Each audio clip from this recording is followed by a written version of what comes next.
കുറച്ചേറെ വർഷങ്ങൾക്ക് മുമ്പൊരു സംഭവമാണ്. നമ്മുടെ കോതമംഗലത്ത് നിന്ന് നേര്യമംഗലത്തേക്കുള്ള വഴിയില്ലേ, അതത്ര വീതിയൊന്നും ഇല്ലാത്തൊരു കാലഘട്ടം. 2007, 2008 എപ്പോഴാണ് സംഭവിക്കുന്നത് കേട്ടോ.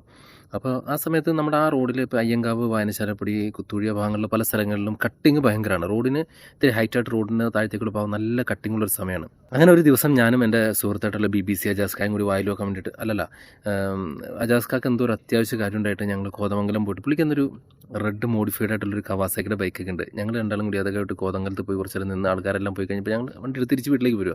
ഇപ്പോൾ സന്ധ്യ സമയമായിട്ടുണ്ട്, മഴയുണ്ട്, ചെറിയ ഇരുട്ട് പരന്നു തുടങ്ങിയിട്ടുള്ളൂ. ഞങ്ങൾ വരുമ്പോൾ അയ്യങ്കാവിലേക്ക് എത്തുമ്പോഴത്തേക്കും അവിടെ ഉണ്ട് പക്ഷേ ആൾ കൂട്ടിയിട്ടുണ്ട്. അപ്പോൾ ചെന്ന് ഞങ്ങൾ ഇറങ്ങി, ഞാൻ പെട്ടെന്ന് ഇപ്പോൾ വഴിയെ പോകുന്ന എല്ലാ വള്ളിയും പിടിക്കുന്ന ഒരു ശീലം അന്നും ഉള്ളതുകൊണ്ട് ഞാൻ ചെട്ടെന്ന് ചാടി ഇറങ്ങിയിട്ട് ഓടിച്ചെന്ന് നോക്കുമ്പോഴത്തേക്കുണ്ട് ഒരു ബൈക്ക് സ്കിഡായതാണ്. അപ്പോൾ അവിടെ നിന്ന് ഇറങ്ങിയവർക്ക് ചെറിയ പരിക്കൊക്കെ പറ്റിയിട്ടുണ്ട്.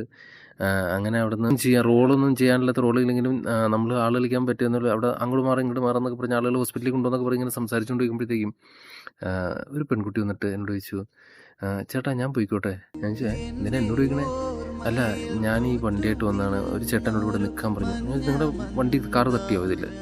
ഇല്ല, അവർ സ്കിഡാകുമ്പോൾ അതിൻ്റെ തൊട്ട് പുറകിൽ ഞാനറിഞ്ഞു. അത് കണ്ടുകൊണ്ട് ഞാൻ ബ്രേക്ക് കൂട്ടി നിർത്തിയതാണ്. വണ്ടി തട്ടിയിട്ടില്ലല്ലോ. ഇല്ല, എന്നാൽ പിന്നെ പോയിക്കോ. അല്ല ചേട്ടൻ, ചേട്ടൻ ഇവിടുത്തെ ഏറ്റവും വലിയ ചേട്ടൻ ഞാൻ തന്നെയാണ്. പൊക്കോ നോക്കണ്ട എന്ന് പറഞ്ഞു.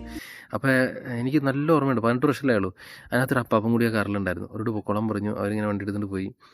അജാസ്ക്ക് ചോദിച്ചു, ആരാ പാവം, കണ്ടിട്ട് പാവം തോന്നി. അപ്പോഴത്തേക്കും നമ്മുടെ ഒരു സുഹൃത്ത് നമ്മുടെ അൻഷാ എന്ന് പറയുന്ന ഒരു സുഹൃത്ത്, പുള്ളി വന്നിട്ട് എന്നോട് ചോദിച്ചു, എന്നാ സംഭവം? അവിടെ ഒന്നും അറിയാൻ പാടില്ല, ആരും ഇവിടെ തെന്നി വീണു, ഏതൊരു കുട്ടി ഒന്ന് പൊക്കോട്ടെ എന്ന് വെച്ചാൽ പൊക്കോളാൻ പറഞ്ഞു.